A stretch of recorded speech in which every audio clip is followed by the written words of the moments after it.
ఒకడు తాను చేయునది హృదయములో ఆలోచించుకొనును, దేవుడు వాని నడతను స్థిరపరచును. ఈ వచనం యొక్క అర్థము, మనమంతా ఏం చేయాలనుకుంటామో మన మనసులో ప్లాన్ చేసుకుంటాం. ఉదాహరణకు, నేను ఈ ఉద్యోగం సాధిస్తాను, ఈ పని ఇలా చేస్తాను అని ఆలోచిస్తాం.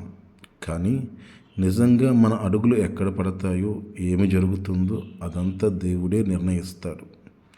అంటే మనం ప్లాన్ చేయవచ్చు, ప్రయత్నించవచ్చు, కానీ ఫైనల్ రిజల్ట్ దేవుని చేతుల్లో ఉంటుంది.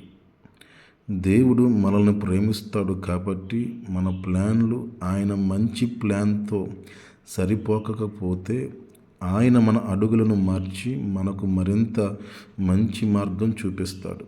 అందుకే ఆందోళన చెందకండి, ప్లాన్ చేయండి, ప్రార్థన చేయండి, ప్రయత్నించండి.